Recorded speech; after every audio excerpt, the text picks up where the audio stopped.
Сайн байна уу? Та бүхний энэ өдрийн ямар амгалан айлтгая. Нээлттэй ярилцлага нэвтрүүлгийн удаагийн дугаараар бид Монгол орчны эрчим хүчний нөхцөл байдлын тухай сэдвийг хөндөж байгаа юм аа. Манай зочноор Монгол Улсын эрчим хүчний зөвлөх инженер доктор Гэндийн цэргийн Яндан Гомбой хүрэлцэн эднэ сайн байна уу та? Сайн байна. Хоёулаа ярилцлага энгийн гэх юм уу хүн болгоны сонирхож байгаа асуудлаас эхлэе. Өнөөдөр Монгол Улсын эрчим хүчний нөхцөл байдал энэ салбарын нөхцөл байдал нь ер нь ямар шиг байна? Ганцхан үгээр хэлэх юм бол ер нь бидний хэрэгцээг одоо би нөгөө хэрэглэгч чин үднээс ярьж байна л бидний хэрэгцээг хангах чадхааргүй л байдал татсан. Юу нэг байдалтай байна. Ер нь бол манай хэрэглэгчид энэ өнгөрсөн үйл нэлээл дарсмахаараа мэдрэлээ шүү дээ тийм ямар байдалд байгааг.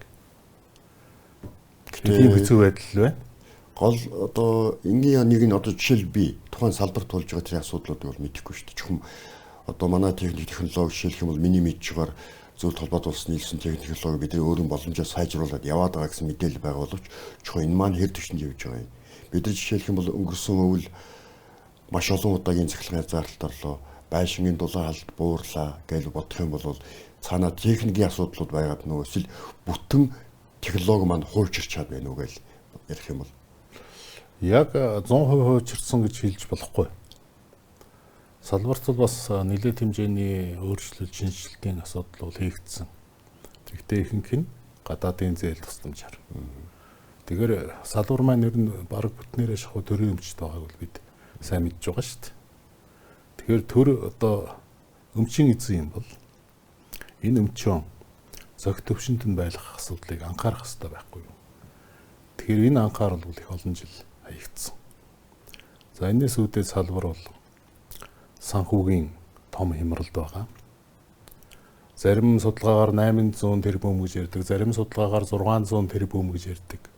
Тийм үр авлахтай болцсон байна. За үндсэндээ авлагыг байх өрөлдөө. Тэгэхээр санхүүгийн байдал ийм болчоор салбар тэгдэх ёстой засвар тийм ээ их засвар, урсгал засвар гэж ярьдаг бид нар. Тэгээ энэ дунд засвар гэж бас ойлголт бий. Тэгээ энэ засвар учраас дандаа л одоо мөнгө төгрөгийн хэрэгцээ байхгүй юу? Тэгэхээр бидэнд мөрдөж явдаг маш олон дүрм байдаг юм. Техник ашиглалтын дүрм, аюулгүй ажиллагааны дүрм, за хүнтэй ажиллах дүрм гэдэг маш олон дүрм байдаг. Тэгэхээр яг энэ техник ашиглалтын дүрм, аюулгүй ажиллагааны дүрмийн шаардлагыг хангасан ийм техникийн засвар үйлчилгээ хийж байх ёстой юм. Гэтэл санхүүгийн байдал муу байгаа учраас энэ дүрмүүдийн шаардлаганд нийцүүлэх биш, байгаа мөнгөндөө тааруулж, тийм ээ, бага хэмжээгээр дутуу ингэж засвар хийдэг болчиход байна л да. Тэгээ энэтэй холбоотой мэдээж хэрэг техникийн хүндрэл үүснэ л дээ. Тэгэхээр гол асуудал бол юу гэхээр одоо удаан хугацааны, дунд хугацааны, богино хугацааны гэж ярих бол юу хийх вэ гэх юм бол бас өөр асуудууд болно шүү дээ. Тэгэхээр үндсэндээ энэ санхүү эдийн засгийн байдлыг, үн терапийн асуудлыг зэгцлэх шаардлагатай байна. Хамгийн дөрөвд. Тэгэхээр эдийн засгч одоо сайд болчихлоо шүү дээ, тийм ээ, найдлаа сайд. Тэгээ энэ талаар бол одоо бидний зүгээс бол нэлээд тийм одоо найдвар байна, хүлээц байна. Тэгээ энэ хүн энийг бас зэгцэлж чадах болов гэсэн юм горилготой байгаа. Өнөөдрийн байгаа байдлаар бол эрх үйл бас мэдээж хэрэг бас дахиад цахилгаан дулааны хязгаарлалт арах магадлал маш өндөр тийм үү? Тий. Тэгэхээр яг хуу диспетчерийн үндэсний төв гэж байгууллага байдаг тийм ээ. За үндсэндээ одоо нөгөө хязгаарлалтуудыг чинь хийдэг байгууллага шүү дээ. Тэгэхээр энэ байгууллага чинь яг нэгдүгээр хэрэглээг мэдж байдаг, хоёрдугаарт одоо нийлүүлэлтээ мэдж байдаг тийм ээ. Тэгээд энэний хооронд балансыг бариулж явдаг. Тэгээд мэдээж хэрэг нийлүүлэлт нь хэрэглээндээ хүрэхгүй бол одоо хэрэглээгээ хязгаарлах ийм зохицуулт хийдэг юм байгууллага шүү дээ. Тэгээд энэ бол зүгээр яг нэг хүн суугаа шийдээд өгдөг биш, энэ чинь бас нарийн тоног төхөөрөмжтэй ийм байгууллага. Тэгээд энэ байгууллага маань нэг тийм прогноз хэлж байна лээ. Ирэх үйл бол нэг 150 мегаваттын чадлын дутагдал үүснэ гэж. Тэгэхээр энэ байгууллагын энэ прогноз бол би их өөдрөгөөр хийж гэж бодоод байгаа. Яагаад гэвэл би 3 дугаар цахилгаан станц дээр очиж бас нөхцөл байдалтай танилцсан. Тэгэхээр ер нь хийх ёстой засвар зориулах тэр мөнгөний талаар 3 дугаар станц чинь яамд нэг санал хөргүүлдэг байхгүй юу? За тэгээд эндээс ямар хэсэг нь улсын төсөв тусах ёстой юм. Ямар хэсгийг яах ёстой юм яам шийддэг те. Тэгээд үндсэндээ нэг их багаахан хувийг шийдэж өгсөн юм байл. Тэгэхээр энэ 3 дугаар станц маань одоо тийм сөрхий найдвартай ажиллана гэж хэлэхэд хэцүү. Ер нь манай эрчим хүчний салбарын бүх тоног төхөөрөмжийг шаардлагын дагуу 100% засвар үйлчилгээ хийчихье гэж бодъё л доо тий. Гэтэл энэ маань бас 100% баталгаа биш байхгүй юу? Бид нар чи ярьдаг шүү дээ. Эрчим хүчний салбар 20% чадлын нөөцтэй байх хэрэгтэй гэж. Тэгэхээр энэ 20% ч нөгөө эрсдэл байхгүй юу? Хизээч ийм 20% чадлын дутагдал гарч болно. Энийг нөхөх 20% ийм одоо бэлтгэл чадал байх хэрэгтэй гэсэн юм үгэл. За 4 дугаар цахилгаан станцын нодон жил бол 8 дугаар зуухал болохгүй байна л гэж яриад байсан шүү дээ. Тэгэхээр 4 дугаар цахилгаан станцын 8 зух бүгдээрээ ерөнхийдөө бол нэг тийм ижлэхэн хүнд байдалтай байгаа. Одоо 6 дугаар зуухны их засвар хэлсэн гэж нэг 6 дугаар зуухан бол бас нэг аятайхан хэмжээнд нь хүртэл засч болох байх. Тэгээ цаашдын зуухнууд дээр нөгөө мөнгө дүүрэг нь хөрөх нь үгүй юу гэдэг ийм асуудал байна. Тэгэхээр энэ тоног төхөөрөмжийн техникийн бэлэн байдал тэгээд бэлтгэл хүчин чадал байхгүй. Оросын холбооны улсаас авдаг чинь одоо 345 мегаваттыг авах техникийн боломжтой гэж ярьдаг. Тэгээд нөгөө бол 310-ыг авахд бол одоо цаашаа бас болохгүй байна гэдэг нь харагдсан л да. Яг нь 300 мегаватт бол баталгаатай тэндээс авна. Хятад улсаас авна гэж яриад байгаа тий. Үндсэндээ бас гэрээ хилцээрүүд хийгдсэн гэж яриад байгаа. Тэрийг ам бол энэ үйл авах. Сэлэнг ийн 70 мегаваттын цахилгаан станц гэж одоо энэ өвлийн их чалаас мөн ашиглалтанд оруулсан гэж яриад байгаа. Тэр бас нэг 70 мегаватт бол нэмэр болох байх. Тэгэхээр нөгөө хэрэглээ гэдэг маань одоо тэгээд өссөн шүү дээ тийм ээ. Өнгөрсөн жилүүдийн дунджаар нэг 7% хэрэглээ өсөд байгаа. Жилд өв. Жилд. Тэгээ чи том одоо хэрэглээ гэсэн үг шүү дээ. Тэгэхээр өсөх хэрэглээгээ тооцоод энэ цахилгаан станцуудын техникийн байдлыг ингээд тооцоход тэр 150 мегаваттын дутагдал гэвэл арай л жаахан өдөр хэлжчтэй. Тэгээ ер нь ойролцоогоор нэг 300 мегаваттын дутагдал гарах болов. Бүр хүндэрсэн үедээ 400 мегаватт ч хүрч магадгүй гэсэн миний одоо тооцоолт юм байгаа байхгүй. Тэгэхээр сайдвал тавьж байгаа зорилттой бол нэг хоёр асуудал ярьж ин лээ.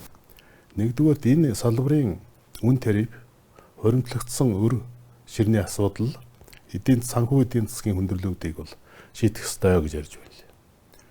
Тэгэхээр энэ эдийн засагч ийм асуудлыг ярьж байгаа нөгөө өөрийнх нь хийж чаддаг ажлаад ярьж шít. Тэгээ энд нөгөө найдвар тавиад байгаа гэдэг нь энэ. Хоёрдугаарт нь эрх үйлчлэлтийн асуудал их санаа зовж байна тийм ээ. Яаж одоо юу гэдгийг хязгаарлахгүйгээр чадлын дутагдaltaгүйгээр энэ өвлийг давах вэ гэдэг дээр. Тэгэхээр бол миний зүгээс бол санал өгöd байгаа. Хязгаарлалтгүй давж болох боломж байна. Ямар боломж вэ? Техникийн шийдэл байна гэж. За тэгэхээр энэ их үүсвэр гэдэг юмнуудаа ер нь бас жижигхэн тайлбарлаад ярьчих зүг байх л та тийм ээ. Ялангуяа их үүсвэр бий болох гэдэг нь. За дулааны цахилгаан станц дундчилж ярив тийм үү? 4 жил барина. За тэгэхээр эрх үлийн өмнө үл энэ бол ямар ч хорилго байхгүй тий. Одоо 27 онд бол харин их үүсвэрүүд ашиглалтанд орно гэж ярьж байгаа шүү дээ. Бөөрөлжүүдээр нэмж чадал орно. Тэр баянгийн цахилгаан станц хорон тэргээ яриад байгаа тийм ээ. За хамгийн гол нь 26-аас 27 оны өвлийг яаж авах юм бэ гэдэг л асуудал одоо чухал болоод байна шүү дээ.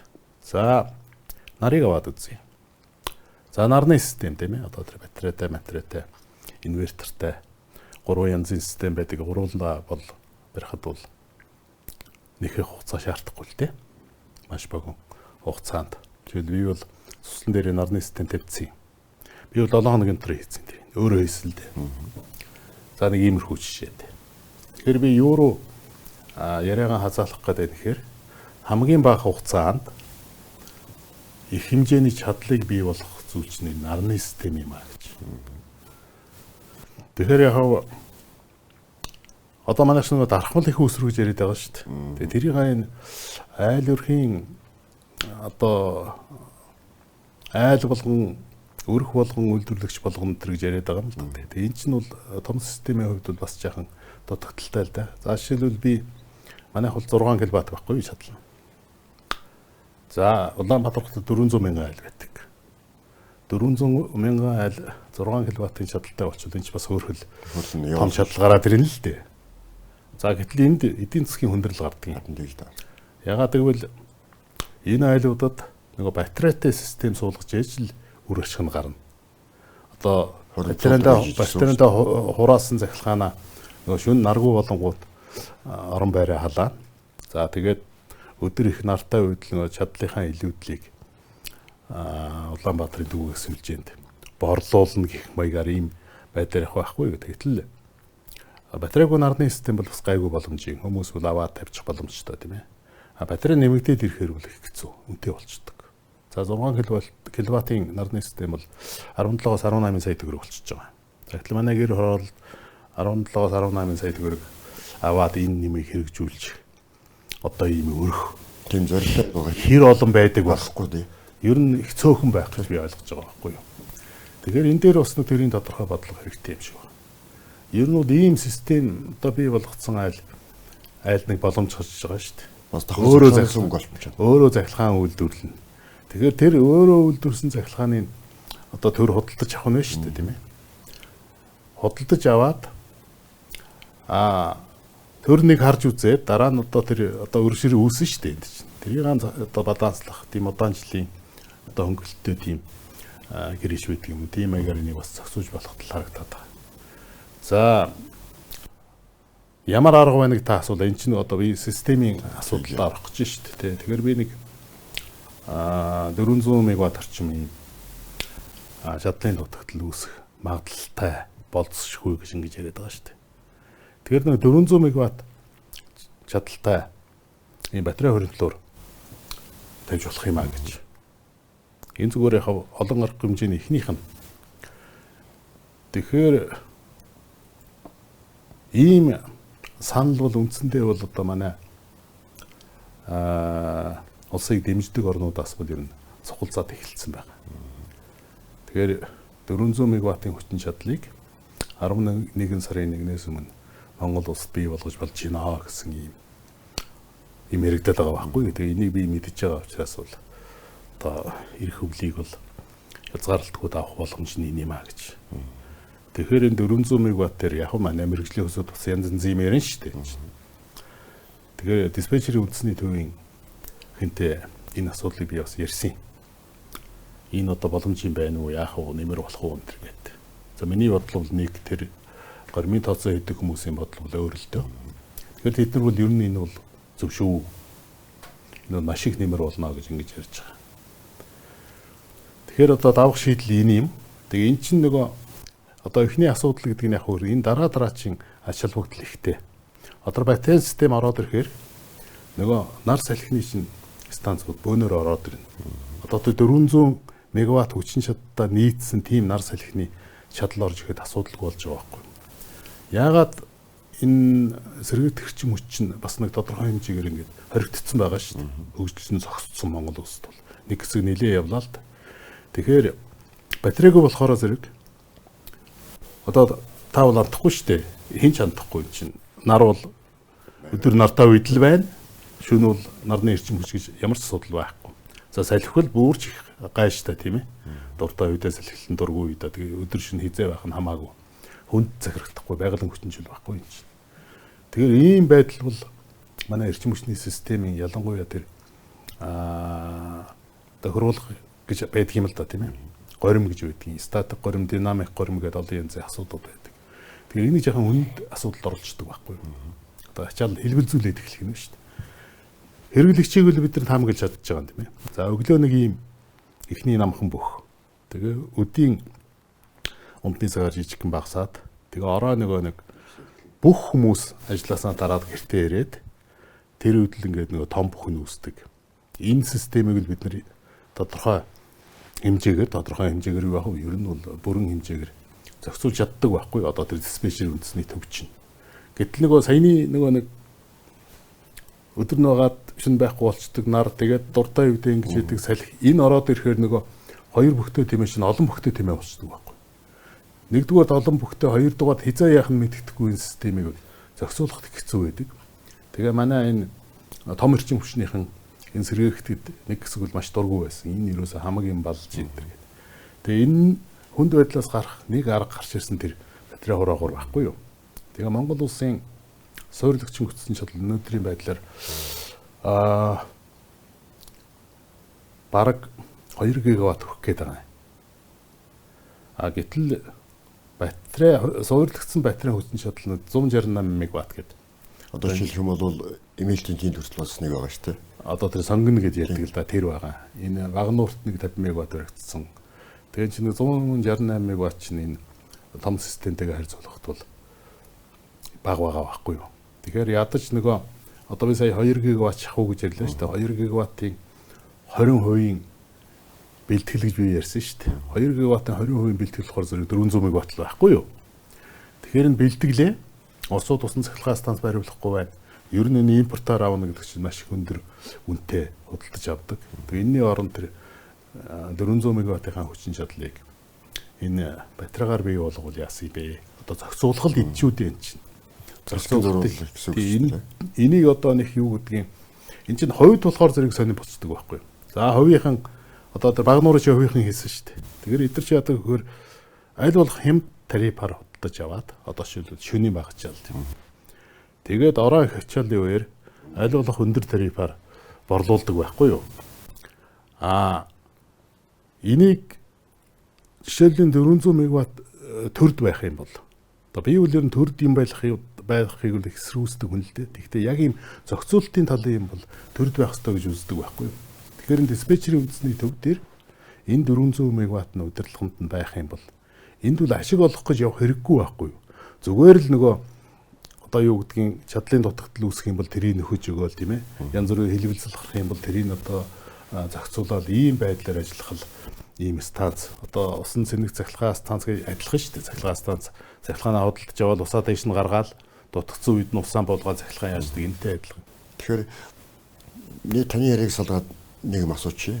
1990 оны үед манай цөмийн бич Эрдэмтэн Содонгой нэг төсөл боловсруулсан юм байл. Та бол мэдж байгаа бах. Тэр бол атомын цахилгаан станц жижиг орын атомын цахилгаан станц бүрчлээд байгуулах ийм асуудал байсан. Хэрвээ тухайн үед үнийг хийж чадсан бол бид өнөөдөр ураантай улс ураанаа гаргаж байна. Ажуулах үйлдвэр байгуулсан ализээ тэр цахилгааны ямараас гарч байсан мөн гэж боддیں۔ Зүгээр миний өөрийн одоо ингээд Ираны ураны чиглэлийг ингээд судлаад байхад манай улсууд бол нэг дундаа урын ганц атомын станц байхад бүх улсаар нь хангах юм болов гэсэн тийм таамаг яваад идэв. Энэ юу н хэр байдтай бол. Гэхдээ атомын цахилгаан станцуудыг жишээлбэл одоо бага чадлын атомын цахилгаан станц одоо бага обрын гэж байдаг тийм ээ. Тэгэхээр энэ чинь бол нэг бас л дундчиж ярих юм бол нэг 25 мегаваттын цахилгаан станцууд бий. Ийм технологи бол туйлын хэлбэр. Энэ чирээсөө тэр чигээрээ тэр цахилгаан станцыг авцраад газрын гүнд барилуулцдаг төжтэйг өрөөд ирдэг байхгүй юу? Тэгэл эн чинь хүний оролцоогүйгээр автомат ажиллагаатай түвшээ дуустал ажиллаад тэгэнгүүт нь үйлдвэрээс нь хүн ирээд нөгөөдгөө суулж яваад оронд нь шинийг хийчихэл ингээл явдаг. Энд бол одоо янз бүрийн аюулгүй ажиллагаа энэ тийм байхгүй чинь битүү юм байгаа байхгүй юу? Энд чинь засвар үйлчлэгээ гэсэн ойлголт ерөөсөө байхгүй. Түвшээ дуустал ажиллана, түвш дууслаа солино. За ийм нэг ийм одоо юу байгаа технологи байгаа.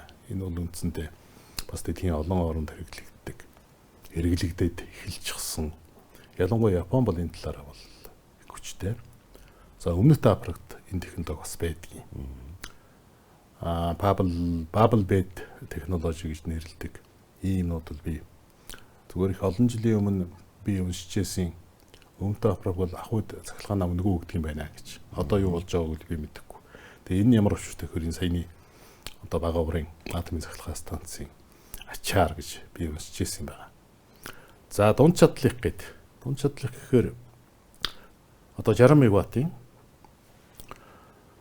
яг манай энэ дулааны цахилгаан станцтай ойролцоо технологи нь яг үгүй 100-ын реактороос солиж байгаа шүү дээ. Бусад төрбийн генератор бүгд адилхан.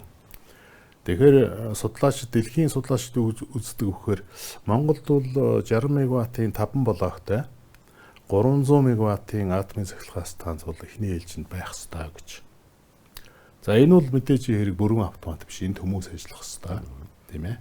За эндээс нөгөө төвчний шар гэдэг юм гарна. Төвчнийхаа шарыг яах вэ энэ гэдэг чинь бас л хөөрхөн асуудал шүү дээ тийм ээ. Тэр чинь цацраг хэвтгтэй их олон 100 жилийн турш болж байгаа тэр цацраг хэвтгэх нь байхгүй болдог. За тэгээд энд бас хүний хариуцлага яригдсан юм байгаа. За тэрнээс одоо дээш юм бол одоо 1000 мегаватт, 1200 мегаватт гэдэг авар том юмнууд биш шүү дээ.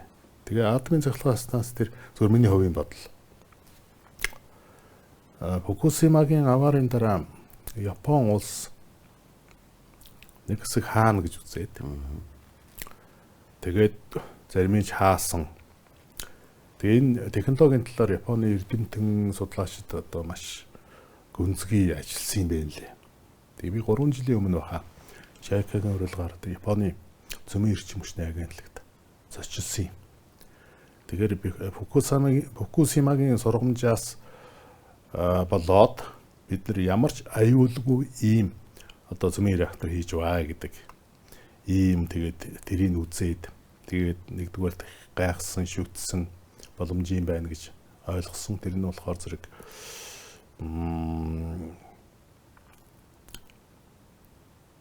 усаар ажилтгүй тийм реактор байхгүй. За хөргөн ус биш. Тий.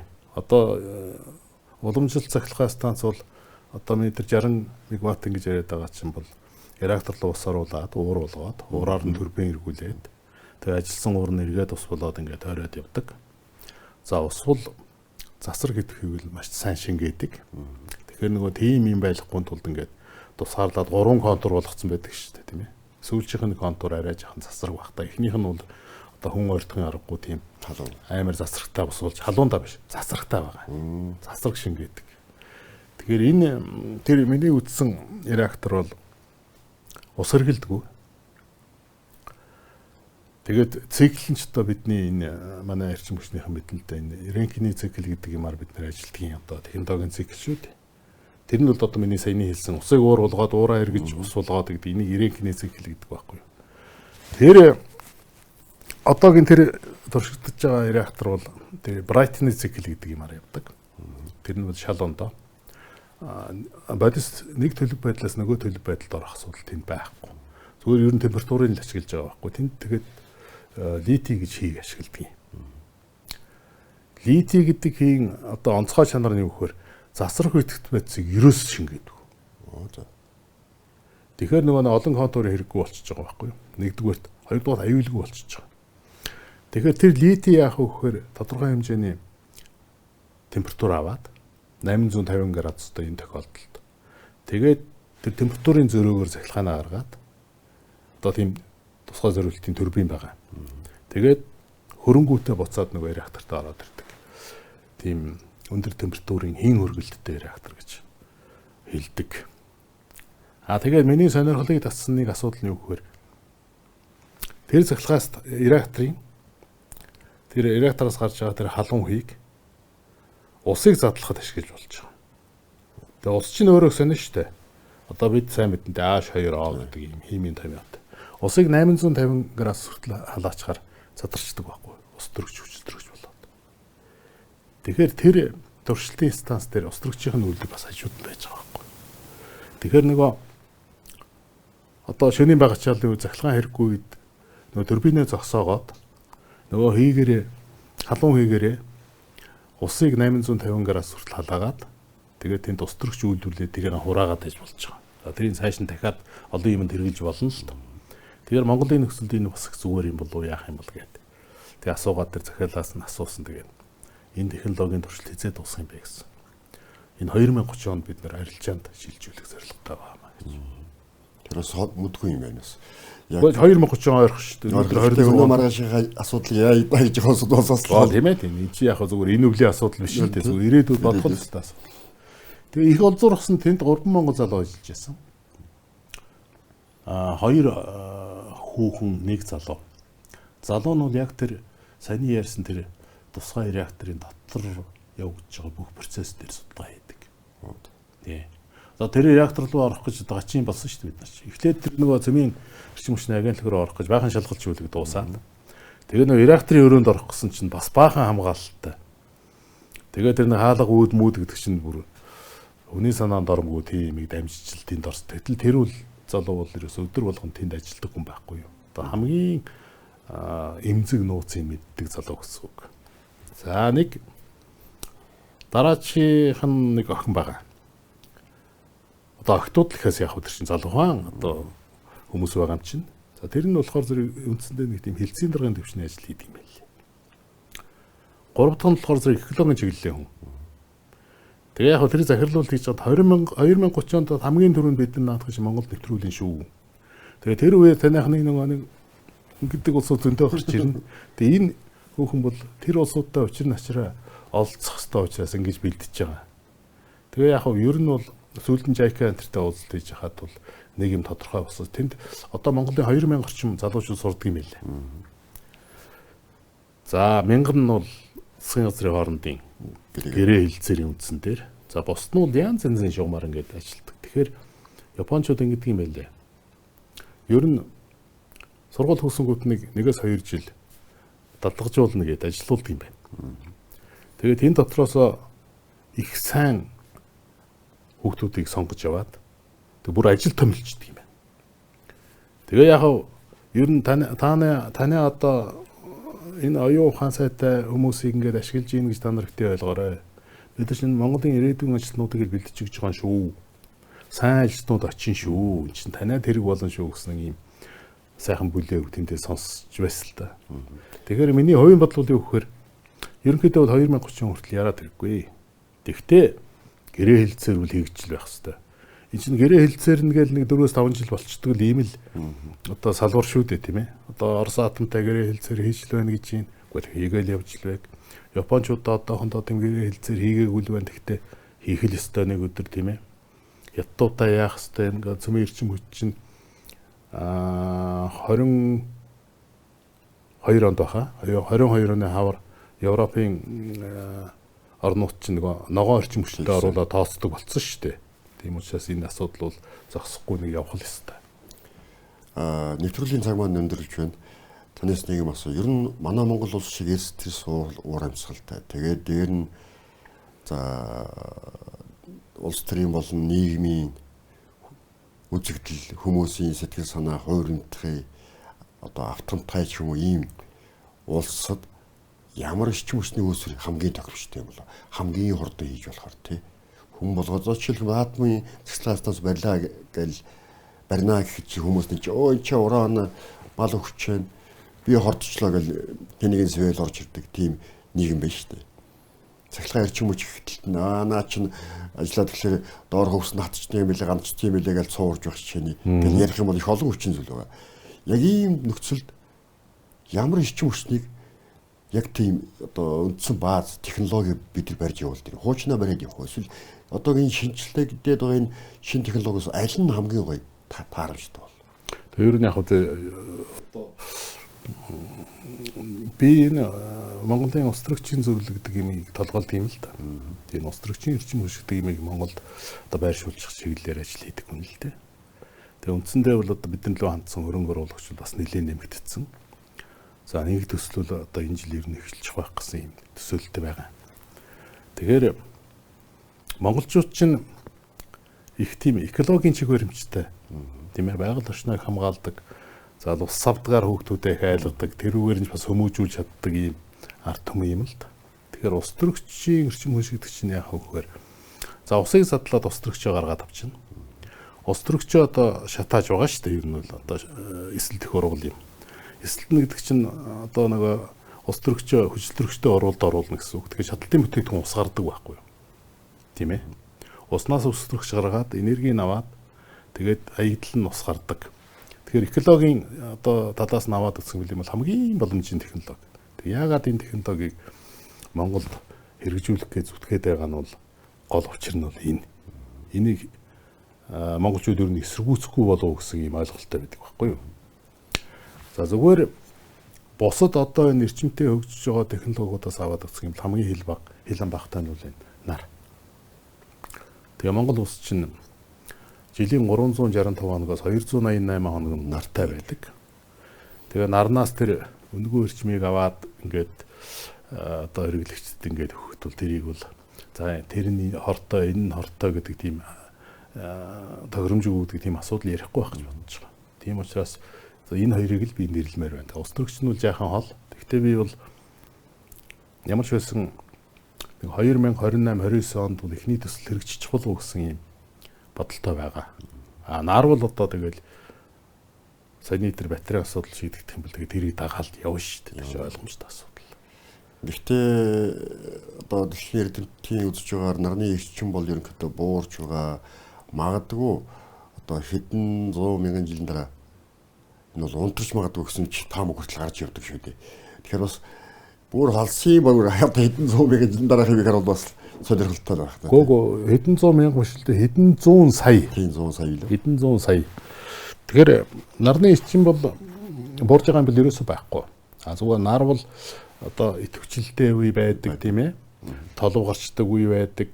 Одоо янз янзын одоо тийм горимуд бий л дээ. Тэгэхээр нар бол ер нь одоо хамгийн хүндрэлтэн заяасан энэ эрчим хүчний их үүсэр муу юм. Одоо жишээлбэл Elon Musk одоо нарыг эзлэх төлөвлөгөөд хийж штэ. За тэр хүн чи яг хөөр энэ сансарт нөгөө нарны панелууд байрлуулад тэгээд тэрүүгээр асар их эрчим хүч гаргаад тэгээд нөгөө маш их эрчим хүч хэрэгдэг дата төвд гэж ярьж штэ. Одоо тэр тусмаа нөгөө хэмэл оюун ухаан энэ гэж яриад байдаг чи маш их хэрэгэлдэг байхгүй. Тэр дата төвүүдийн тэнд байгуулчвал одоо дэлхийд маш их хэрэгтэй юм гэсэн юм яриад штэ. Тэгэхээр нарыг бол хүн түших хэвээр. Тэгтээ зүгээр нарны элчийг мэдрээд ногоо тариагаан тариад ингээд явах биш. Тэр асар их энергийн гөр саяны 1% ч гэсэн миллиардын 1% ч гэсэн хүндрэлтэн ашиглах хэрэгтэй байхгүй. Тийм л бодолтой байна. Баярлалаа танд. Сайхан ярилцлага өрнүүлсэнд ялангуяа физик, хими мэдлэг байх гэж бас жоохон баг цаг сонирхдаг үний үед таны ярилцлагыг сонсоод бол үнэхээр сонин сайхан байлаа. За баярлалаа. Нээлттэй ярилцлага нэвтрүүлэг маань энэ түрээд өндөрлөж байна. Манай өнөөдрийн зочноор Монгол Улсын зөвлөх инженер, доктор Гендэн Сөрөнгийн Яндан Гомбой оролцлоо. Дараа уулзлаа дахин баярлалаа үзэгчдээ.